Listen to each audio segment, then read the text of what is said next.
নমস্কার বন্ধুরা, আমার চ্যানেলের সমস্ত বন্ধুদের স্বাগত জানাই। চলে এসেছি একটা নতুন রেসিপি নিয়ে। এই রেসিপি হচ্ছে চিকেন রেসিপি।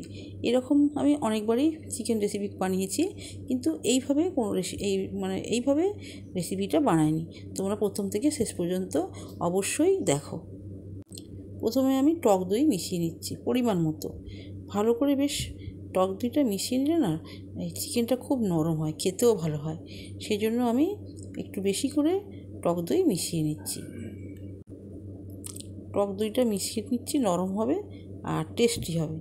যাই হোক, অনেকটা পরিমাণেই আমি টক দই মিশিয়ে নিচ্ছি। মিশিয়ে নিয়ে আর আধ ঘন্টার মতো ঢাকা দিয়ে রেখে দেব। দেখো, হয়ে গেছে মেশানো।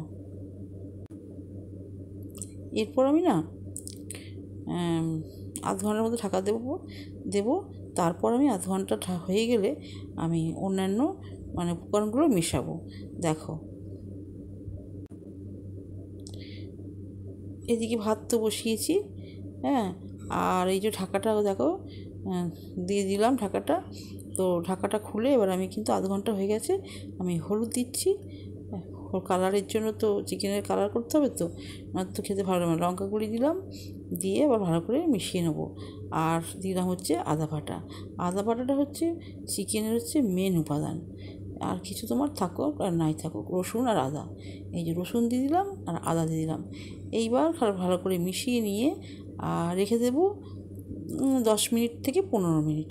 বেশিক্ষণ না রাখলেও চলবে। ভালো করে সমস্ত উপকরণটা ভালো করে মিশিয়ে নিতে হবে, তবেই তো খেতে লাগবে ভালো এই রেসিপিটা। দেখো বন্ধুরা, মিশানো হয়ে গেছে। এইবার আমি চাপা দিয়ে 10 মিনিট রেখে দিলাম। এদিকে আমি তেলে আলুগুলো ভেজে নিচ্ছি, একটু আলু পছন্দ করে। দেখো, হয়ে গেছে। এইবার কিন্তু আমি ওই তেলটা ভাজবো। তার আগে পেঁয়াজ বাটা মিশিয়ে দিলাম। দেখো, পেঁয়াজ বাটা কিন্তু তখন দিইনি, তখন রসুন আর আদা দিয়েছিলাম। এখন পেঁয়াজ বাটা দিচ্ছি। পেঁয়াজ বাটা দিলে পরে কী হবে বলতো, চিকেনটা খুব ঘন ঘন হবে, খেতেও খুব টেস্টি হবে। সেই জন্য পেঁয়াজ বাটাটা দিয়ে দিলাম, এর সাথে মিশিয়ে দিলাম আর কি, চিকেনের সাথে। দেখো কি সুন্দর মেশানো হয়ে গেছে। আর একটু ঢাকাও দিয়ে রেখেছিলাম। এরপর আলুটা ভাজা হয়ে গেছে। এরপর আমি চিকেনটা ঢেলে দেবো। দেখো, এই তেলের সাথে আলু ভাজার পর সেই জন্য তার আগে আমি কী দেবো জানো, এই যে এলাচ, দারচিনি, লবঙ্গ, তেজপাতা, একটা কাঁচা লঙ্কা দিয়ে দিলাম। বেশি ঝাল দেবো না, অল্পখানি পরিমাণে ঝাল দিয়েছি। আর একটা আমার কাছের কাঁচা লঙ্কা দিয়ে দিলাম। খুব টেস্টি হয় কাঁচা লঙ্কা দিলে। দেখো বন্ধুরা, আর এলাচ, লবঙ্গ, দারচিনি সব দিয়েছি। দিয়ে এবারে পেঁয়াজগুলো ভেজে নেবো। আর তার আগে কী দিলাম জানো তো, জিরে দিলাম। এই যে কুচি কুচি করে রাখা পেঁয়াজ আমি দিয়ে দিলাম। দিয়ে ভালো করে ভেজে নেব, কিন্তু পেঁয়াজটা কিন্তু ব্রাউন করে ভাজতে হবে। আর দিলাম লম্বা করে কাটা রসুন আমি বাটাও দিয়েছি, কিন্তু আরেকটু পেঁয়াজের সাথে রসুন আমি দিয়ে দিলাম। খেতে কিন্তু খুব দারুণ লাগবে জানো তো বন্ধুরা। হ্যাঁ, এইভাবে আমি ভালো করে নাড়াচাড়া করে পেঁয়াজটাকে পুরো ব্রাউন করে নেব। ব্রাউন না করলে কিন্তু খেতে মোটেও ভালো লাগবে না। যাই হোক, ব্রাউন করে নিলে ভালো লাগবে আর কি। এর ওপর আমি টমেটো দিলাম। টমেটোটা আগে দিইনি, কারণ ওই পেঁয়াজটা তাহলে আর ব্রাউন হবে না। সেই জন্য পেঁয়াজটা ভাজার পর আমি টমেটোটা দিয়ে দিলাম কুচো করে। দেখো, এই দেখো, এবার এই যে ভাজা ভাজা হয়ে গেছে তো। এরপরে এই যে চিকেনটা, দই মাখানোর চিকেনটা ঢেলে দিলাম। দিয়ে ভালো করে কিন্তু মিশিয়ে নিতে হবে তেলের সঙ্গে, ভাজা ভাজা করে নিতে হবে, তবে কিন্তু টেস্টি হবে। আর এই যে এর সঙ্গে এই যে চামচে যেটা দেখো, হ্যাঁ, এবার ভেজে নিল ভালো করে, সুন্দর করে ভেজে নিতে হবে চিকেন রেসিপিটা। নাহলে কিন্তু খাওয়া মোটেই ভালো হবে না। সেই জন্য আমি ভালো করে ভেজে নিচ্ছি। চিকেনটা ভালো করে ভাজতেই হয়, তেলে ভালো করে ভেজে নিই। তোমরা বন্ধুরা নিশ্চয়ই এরকম করে ভাজো, না ভাজলে একদমই খেতে ভালো লাগবে না। হ্যাঁ, যাই হোক, ভালো করে ভাজা করে এই জলটা সমস্ত শুকিয়ে নিতে হবে। তারপর একটু গরম জল ঢেলে সেদ্ধ করে নেবো। বন্ধুরা, জানো তো বন্ধুরা, চিকেন এইভাবেই করতে হয়। হ্যাঁ, ঠান্ডা জলে, কলের জলে চিকেন করলে ভালো লাগবে না, টেস্টি হয় না, কালারও ভালো হয় না, যাতা হয়। সেই জন্য একটু এইভাবে স্পেশালভাবে করাই ভালো। যাই হোক, আমি তো চিকেন সমস্ত মশলাই আজকে বাটলাম, বেটে আর দিয়ে দিলাম। আর একটু দই ছিল, দইটাও দিয়ে দিলাম। হ্যাঁ, কষে নিলাম আর কি। দই বাটিটা ধুয়ে নেবো, কারণ দই খুব পছন্দ করে। আর বাটিতে ছিল সেটা ধুয়ে দিয়ে দিলাম। এবার নাড়াচাড়া করতে থাকলাম। দারুণ খেতে লাগবে কিন্তু এইভাবে রেসিপিটা বানালে। এখনও কিন্তু মশলা দিতে বাকি আছে, এখন আমি সব মশলা দিইনি। যাই হোক, জোয়ান দিয়েছি, লঙ্কা গুঁড়ো আর হলুদ গুঁড়ো, পেঁয়াজ রসুন দিয়েছি। এইবার কিন্তু দেবো, দেখো বন্ধুরা, এইবার আমি ভেজে রাখা আলু দিয়ে দিলাম। ভালো করে মিশিয়ে নিতে হবে এই চিকেনের সঙ্গে আলুটা।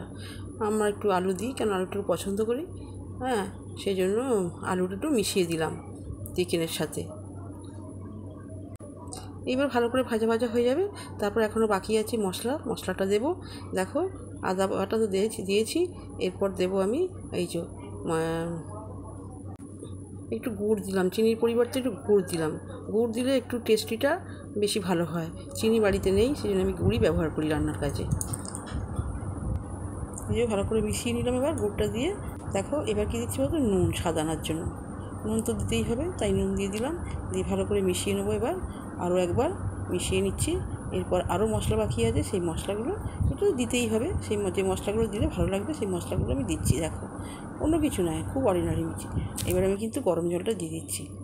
হ্যাঁ, এটা একটু গরম জল না করলে কিন্তু দিলে কিন্তু সিদ্ধটা একটু হয়ে যায়, শক্ত হয়ে যায়, আর কালারটাও ঠিক থাকে না। সেই জন্য জলটা আমি গরম করে নিয়ে আর এই কষা চিকেনে ঢেলে দিলাম। দেখো, হ্যাঁ, এরপর আমি সেই মশলাটা ভাজলাম না, ধনে জিরে কিন্তু ভাজলে ভালো লাগে না, সেই জন্য আরেকটু নুন দিয়ে দিলাম। আর এবার এই ধনে জিরে ফুটে উঠলে ধনে আর জিরে বাটাটা দিয়ে দেবো। হ্যাঁ, এই যে ধনে জিরেটা একসঙ্গে বাটা হয়েছে, এই বাটনাটা আমি দিয়ে দিলাম, মশলাটা আর কি। খেতে খুবই ভালো হবে, খুব টেস্টি হবে। আর সবশেষে আরও দুটো জিনিস দেবো, যে ঘন গাঢ় হবে, খেতে ভীষণ ভীষণ সুন্দর হবে। বুঝেছো বন্ধুরা? এবার ফুটে গেছে, এই যে দিলাম পোস্ত বাটা। দেখো, পোস্ত বাটা দিলাম, পোস্ত বাটা দেখো দিলে খুব ভালো। আর দিলাম কাজু বাটা। দেখো, এটা দিলে পরে না খুব ঘন গাঢ় হয় আর খুব টেস্টি হয়। সেই জন্য এই দুটো সব শেষে দিয়ে দিলাম, খুব ভালো লাগবে খেতে। তোমরা করে দেখো, কাজু বাটা আর পোস্ত বাটা। দিয়ে ভালো করে মিশিয়ে নেব। আর একটু এলাচ বাটা দিয়ে দিলাম। এলাচ এবার তো নামানোর কিছুক্ষণ আগে আর কি। সব সেদ্ধ হয়ে গেলে কাজু আর পোস্ত দিয়ে দিতে হবে। দেখো, এটা আমি একটা বানাবো বলে ছাড়াতে রেখে দিয়েছি। এটা একটা পিয়ার্স চাটনি আমার চ্যানেলে আছে। হ্যাঁ, এইটা আমি করব। তো এটা আমি একটু খোসাটা ছাড়িয়ে নিয়ে এবার এটা দেখাবো না।